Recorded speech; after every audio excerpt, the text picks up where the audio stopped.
നിബന്ധന മാറ്റുമോ? അല്ല, അക്കാര്യത്തിലൊരു പുനരാലോചന ഉണ്ടാവുമെന്ന് തന്നെയാണ് ഞാൻ പ്രതീക്ഷിക്കുന്നത്. കാരണം എന്താ, ഇപ്പോൾ 2022 അവസാനത്തെ സംസ്ഥാന സമ്മേളനം നടന്നത്, മാർച്ചിൽ. അത് എറണാകുളത്ത് വെച്ചാണ് നടന്നത്. ആ സമ്മേളനത്തിൻ്റെ ഒരു പ്രത്യേകത എന്ന് പറയുന്നത് 2021 തുടർഭരണം കിട്ടിയതിന് ശേഷം നടന്നിട്ടുള്ളൊരു സംസ്ഥാന സമ്മേളനമാണ്. എന്നാൽ ഇപ്പോൾ 2025 നടക്കുന്ന സംസ്ഥാന സമ്മേളനത്തിൻ്റെ പ്രാധാന്യം എന്ന് പറയുന്നത് അടുത്ത വർഷം നിയമസഭാ തെരഞ്ഞെടുപ്പ് നടക്കാനിരിക്കുന്നു എന്നുള്ളതാണ്. അപ്പോൾ അതുകൊണ്ട് തന്നെ അടുത്ത നിയമസഭാ തെരഞ്ഞെടുപ്പിനായിട്ടുള്ള തയ്യാറെടുപ്പുകളും തന്ത്രം മെനയലുകളും ഒക്കെ ആയിരിക്കും ഏറ്റവും പ്രധാനമായി ഈ സംസ്ഥാന സമ്മേളനത്തിൽ സംഭവിക്കുക എന്നാണ് ഞാൻ വിചാരിക്കുന്നത്. അവിടെ ഈ 2 ടേം നിബന്ധന എന്നതൊരു പ്രശ്നമായിട്ട് വരും. ഇപ്പോൾ CPM വിലയിരുത്തുന്ന ഒരു കാര്യമെന്ന് പറയുന്നത് മൂന്നാം ഊഴത്തിനൊരു സാധ്യതയുണ്ട് എന്ന് തന്നെയാണ്. കാരണം വളരെ കെട്ടുറപ്പുള്ളൊരു മുന്നണിയാണല്ലോ CPM നേതൃത്വം കൊടുക്കുന്ന LDF എന്ന് പറയുന്നത്. മറുവശത്ത് എന്താ സ്ഥിതി? കോൺഗ്രസും ലീഗും കഴിഞ്ഞാൽ പിന്നെ ശക്തമായൊരു പാർട്ടി അവിടെ ഇല്ല. പിന്നെ 2 സീറ്റ് കിട്ടിയിട്ടുള്ള ജോസഫിൻ്റെ പാർട്ടിയാണ് ഉള്ളത്. ബാക്കി എല്ലാവർക്കും ഓരോ സീറ്റ് വീതമാണ് ഉള്ളത്. പിറവത്ത് ജേക്കബിനൊരു സീറ്റുണ്ട്, RBക്ക് വടകരയിലൊരു സീറ്റുണ്ട്, പാലായിൽ പിന്നെ മാണി സി കാപ്പനൊരു സീറ്റുണ്ട്. കഴിഞ്ഞു. ഘടകകക്ഷികളെല്ലാം കൂടി കൊണ്ടുവരുന്നത് 5 സീറ്റാണ്. ബാക്കി 15 സീറ്റ് കൊണ്ടുവന്നിരിക്കുന്നത് ലീഗും 21 സീറ്റ് കോൺഗ്രസും. എന്താ CPMൻ്റെയും LDFൻ്റെയും സ്ഥിതി എന്ന് പറയുന്നത്? 21 സീറ്റാണ് കോൺഗ്രസിനുള്ളതെങ്കിൽ ഈ CPMന് 62 സീറ്റാണ് ഉള്ളത്. 3 ഇരട്ടി സീറ്റാണ് ഉള്ളത്. കഴിഞ്ഞ തവണ 2021 ആകെ അവർ മത്സരിച്ചത് 75 സീറ്റിലാണ്. അവിടെയാണ് ഈ 62 സീറ്റിൻ്റെ വിജയം ഉണ്ടായിരിക്കുന്നത്. 13 സീറ്റിലേ തോറ്റുപോയിട്ടുള്ളൂ. ശരിക്കും പറഞ്ഞാൽ ഒരു 9 സീറ്റ് കൂടി കിട്ടുകയാണെങ്കിൽ ഒറ്റയ്ക്ക് ഭരിക്കാവുന്നൊരു ഭൂരിപക്ഷം പിന്നെ CPMൻ്റെ കഴിഞ്ഞ തവണ ഉണ്ടാകുമായിരുന്നു. അപ്പോൾ ഈ പ്രാവശ്യം ഈ പറഞ്ഞ ഈ 62 സീറ്റുകളും നിലനിർത്തുക എന്നുള്ളൊരു ടാസ്കിലേക്ക് തന്നെയാണ് CPM ലക്ഷ്യം വയ്ക്കുന്നത്. അപ്പോൾ അതുകൊണ്ട് തന്നെ ചില കാര്യങ്ങളിൽ അവർ മാറ്റം വരുത്തേണ്ടതുണ്ട്. കാരണം ഒരു മൂന്നാം ഊഴത്തിൻ്റെ സാധ്യത അവർ മുന്നിൽ കാണുന്നുണ്ട്. വലിയ ഈ കോൺഗ്രസിനെ സംബന്ധിച്ചിടത്തോളം ഈ അടുത്ത തെരഞ്ഞെടുപ്പ് എന്ന് പറയുന്നത് സത്യം പറഞ്ഞാൽ വലിയ ടാസ്ക്കാണ്. ഇപ്പോൾ ഒന്ന് നോക്കി, ഇപ്പോൾ മലബാറിൽ ആകെ കോൺഗ്രസിനുള്ള എത്ര സീറ്റുകളാണെന്നറിയാമോ?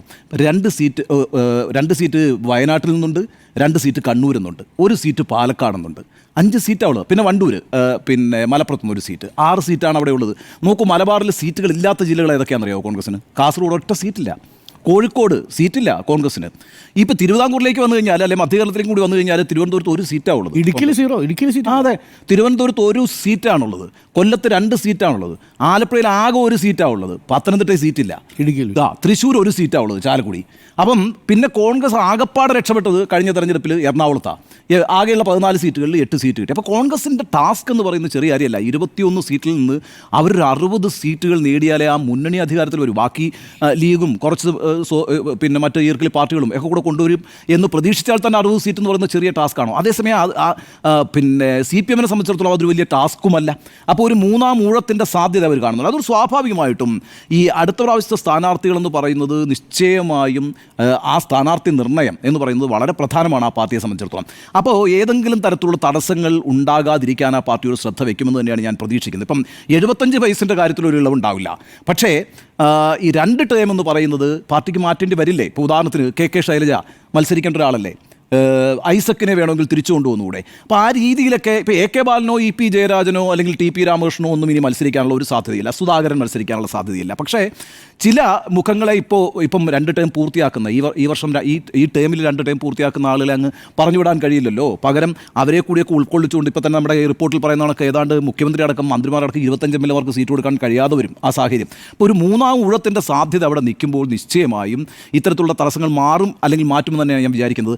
അത് ഈ സമ്മേളനത്തിൽ ചർച്ചയാകുകയുള്ളൂ. ഈ സമ്മേളനത്തിൽ തീരുമാനം ഉണ്ടാകില്ല. സാധാരണ ഇതിൽ സംസ്ഥാന സമ്മേളനത്തിൽ ഇതൊക്കെ ചർച്ചയ്ക്ക് വരുന്നുള്ളതല്ലാതെ തിരഞ്ഞെടുക്കപ്പെടുന്ന ഒരു സംസ്ഥാന കമ്മിറ്റിയാണ് ഇക്കാര്യത്തിൽ തീരുമാനം എടുക്കുക. അത് കേന്ദ്ര നേതൃത്വത്തിൻ്റെ കേന്ദ്ര കമ്മിറ്റിയുടെ കൂടെ നിർദ്ദേശപ്രകാരമായിരിക്കും സംസ്ഥാന കമ്മിറ്റി തീരുമാനം എടുക്കുക. പക്ഷേ അത് വളരെ ഗൗരവത്തോടെ ഈ തെരഞ്ഞെടുപ്പിൽ ഈ സംസ്ഥാന സമ്മേളനത്തിൽ ചർച്ച ചെയ്യപ്പെടുമെന്ന് തന്നെയാണ് ഞാൻ വിചാരിക്കുന്നത്. അതേപോലെ തന്നെ വളരെ പ്രധാനപ്പെട്ട ഒരു കാര്യമായിട്ട് ഞാൻ കാണുന്നത് ഈ സമ്മേളനത്തിനകത്ത് ന്യൂനപക്ഷങ്ങളോടുള്ള പാർട്ടിയുടെ സമീപനത്തെക്കുറിച്ചൊരു ചർച്ച വരുമല്ലോ, സ്വാഭാവികമായിട്ടും വരുമല്ലോ. കാരണം എന്താ വെച്ചാൽ കഴിഞ്ഞ പ്രാവശ്യം ഈ ലോക്സഭാ തെരഞ്ഞെടുപ്പിൽ CPMൻ്റെ ഒരു വിലയിരുത്തൽ എന്താ? ഈഴ വോട്ടുകൾ, ദളിത് പിന്നാക്ക വിഭാഗങ്ങളുടെ മറ്റ് പിന്നാക്ക വിഭാഗങ്ങളുടെ വോട്ടുകളൊക്കെ BJPയിലേക്ക് ഷിഫ്റ്റ് ചെയ്യുന്നു എന്നൊരവസ്ഥ പാർട്ടി നേരിടുന്നുണ്ട്. അതിനൊരു പ്രധാനപ്പെട്ട കാരണമായി പാർട്ടിയുടെ തന്നെ വിലയിരുത്തൽ വലിയ രീതിയിൽ ന്യൂനപക്ഷ പ്രീണനം നടത്തി എന്നുള്ളത് കൊണ്ടാണ്. പക്ഷേ ഞാൻ വിചാരിക്കുന്നത് ഈ ലോക്സഭാ തെരഞ്ഞെടുപ്പിൻ്റെ ഒരു സ്വഭാവം ഈഴവ വോട്ടുകൾ നിയമസഭാ തെരഞ്ഞെടുപ്പിൽ കാണിക്കില്ല എന്ന് തന്നെയാണ്. അവർ നിശ്ചയമായും കഴിഞ്ഞ ലോക്സഭാ തെരഞ്ഞെടുപ്പിൽ ഒരു നല്ല ശതമാനം ഈഴവ വോട്ടുകൾ CPM നിന്ന് മാറി BJPയിലേക്ക് പോയിട്ടുണ്ട്. പക്ഷേ നിയമസഭാ തെരഞ്ഞെടുപ്പിൽ സ്വാഭാവികമായിട്ട് അത് തിരിച്ചു വരാനാണ് സാധ്യത. അത് പല ഘടക ഘടകങ്ങളുണ്ട്. CPM-ൻ്റെ പിന്നെ നേതൃത്വത്തിൽ പിണറായി വിജയനാണുള്ളത്. അത്തരം ഫാക്ടേഴ്സൊക്കെ ഉള്ളതുകൊണ്ട് തന്നെ ആ വിഭാഗത്തിൻ്റെ വോട്ട് മടങ്ങി വരും. പക്ഷേ അപ്പോഴും പ്രശ്നം എന്താണെന്ന് വെച്ചാൽ ശക്തമായൊരു നിലപാട് ന്യൂനപക്ഷങ്ങളോട് ഇനി തുടർന്ന് എങ്ങനെയുള്ള നിലപാട് സ്വീകരിക്കണം, അതെങ്ങനെയാണ് പാർട്ടിക്ക് ഒരു വീഴ്ച, പിന്നെ എന്താ പറയുക, പാർട്ടിയുടെ വോട്ട് ബാങ്കിൽ, പരമ്പരാഗത വോട്ട് ബാങ്കിൽ ചോർച്ച ഉണ്ടാക്കുന്നത് തുടങ്ങിയിട്ടുള്ള വിഷയങ്ങളൊക്കെ ഈ സമ്മേളനം ചർച്ച ചെയ്യും എന്ന് തന്നെയാണ് ഞാൻ വിചാരിക്കുന്നത്. അതിനോടൊപ്പം തന്നെ ഈ പറയുന്ന കണക്ക് ഈ പിന്നെ ജീവൻ രക്ഷാ പ്രവർത്തനമൊക്കെ നടന്നത് കഴിഞ്ഞ സംസ്ഥാന സമ്മേളനത്തിന് ശേഷമാണല്ലോ. അതേപോലെ ADM-ൻ്റെ മരണം ഉണ്ടാക്കിയിട്ടുള്ള പ്രശ്നങ്ങൾ ചർച്ച ചെയ്യേണ്ടി വരും.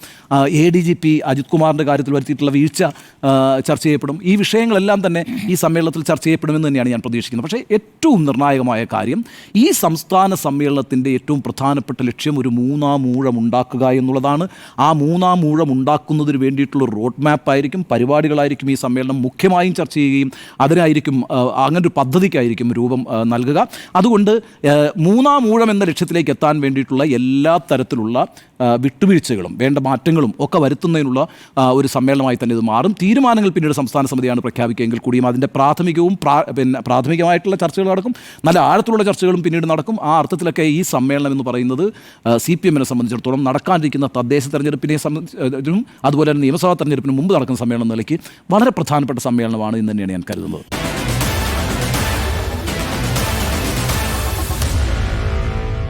Meet the editors.